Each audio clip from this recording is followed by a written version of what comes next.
नमस्कार दोस्तों, महान इंस्पायर में आपका स्वागत है एक और मोटिवेशनल कहानी के साथ। दोस्तों, अगर आप हमारे चैनल पर नए हैं तो चैनल को सब्सक्राइब कर लें और हमारी वीडियो पसंद आए तो वीडियो को लाइक करें। तो चलिए दोस्तों, कहानी स्टार्ट करते हैं। एक बार की बात है, एक लड़का अपनी बीवी और पिता के साथ रहता था। उसकी बीवी बार बार उससे कहती थी, अपने पापा को अनाथालय में छोड़ आओ, मैं इनकी सेवा नहीं कर सकती। सारा दिन इनकी देखभाल करते चला जाता है, मैं एक मिनट भी आराम करने को नहीं मिलता। लड़के ने कहा, कैसी बात करती हो तुम? वह मेरे पिता हैं, उन्होंने मुझे पाल पोस कर इतना बड़ा किया है, भला मैं उनको अनाथालय में कैसे छोड़ दूं? अनाथालय में मैं उन्हें नहीं छोड़ सकता। ऐसे ही कुछ दिन और समय बीतता गया। एक दिन उसकी बीवी ने कहा, आखिर पापा करते ही क्या है?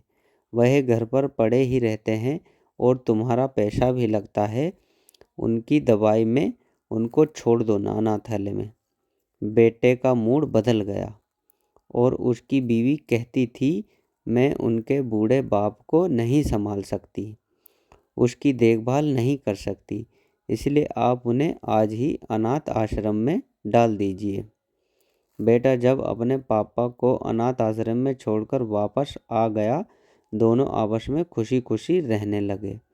कुछ दिन महीने बीते, बाद में दिवाली का पर्व आने वाला था। लड़के ने अपने बीवी से कहा, अब तो दिवाली आने वाली है, क्यों ना पापा को कुछ दिन के लिए अपने पास ले आऊं?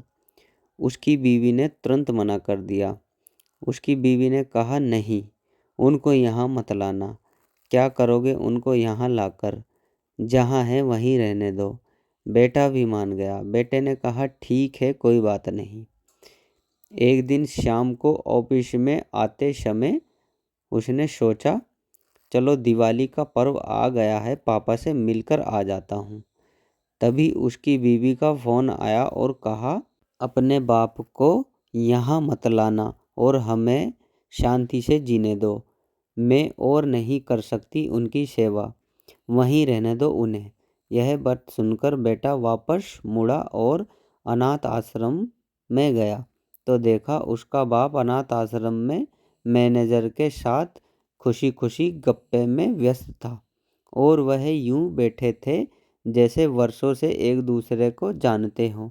तभी यह देखकर वह खुश हुए और सोचने लगा, चलो ठीक है, पापा यहाँ कुछ तो खुश हैं। तभी बेटे ने मैनेजर से पूछा, सर, आप मेरे पिता को किस तरह और कब से जानते हैं? आप दोनों ऐसे बात कर रहे थे जैसे वर्षों से एक दूसरे को जानते हो। तभी मैनेजर ने मुस्कुराते हुए कहा, जब ये अनाथालय से एक बच्चे को गोद लेने आए तब से मैं तुम्हारे पिता को जानता हूँ। उस बेटे को यह बात सुनकर बहुत ग्लानि हुई, पीड़ा हुई और वह रोने लगा, क्योंकि वह बच्चा वह खुद था। बेटा अपने बाप के पैरों में गिरकर रोने लगा और खड़ा होकर अपने पिता को गले लगा लिया। बेटे ने कहा, मैं इतना बुरा हूँ, जिसका कोई नहीं था उसको आपने अपना बेटा बनाया, मुझ जैसे अनाथ को, और एक मैं हूँ जिसने उसी पिता को अनाथ आश्रम में छोड़ दिया। बेटा उसी वक्त अपने पिता को अनाथ आश्रम से लेकर चला गया। तब उसे एहसास हुआ कि पिता अपने बच्चों से कितना प्यार करते हैं।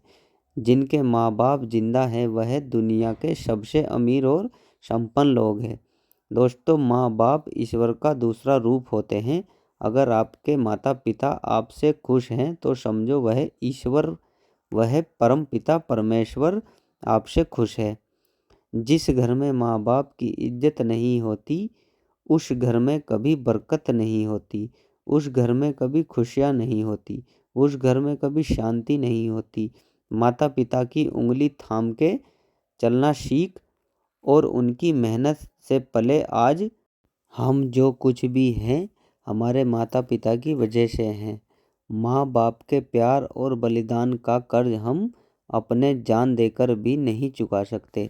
इस दुनिया में माँ की ममता का कोई मोल नहीं है और पिता की मोहब्बत का कोई तोड़ नहीं है। माँ बाप अपने बच्चों के लिए अपनी हर चीज़ कुर्बान कर देते हैं, लेकिन आज माँ बाप की अहमियत कम होती जा रही है। जिस बेटे की लाइफ बनाने में माता पिता की ज़िंदगी गुजर जाती है, आज उसी बेटे के लिए शादी के बाद माँ बाप पराये हो जाते हैं। वह माँ बाप के त्याग और बलिदान को भूल रहे हैं। दोस्तों, अगर आपको आज की कहानी अच्छी लगी हो तो कमेंट बॉक्स में बताएं और इस कहानी को अपने बच्चे, दोस्तों और परिजनों को शेयर करें, ताकि कोई माँ बाप की अहमियत को कम ना समझे। और इसी तरह की कहानी सुनने के लिए हमारे चैनल को सब्सक्राइब करें।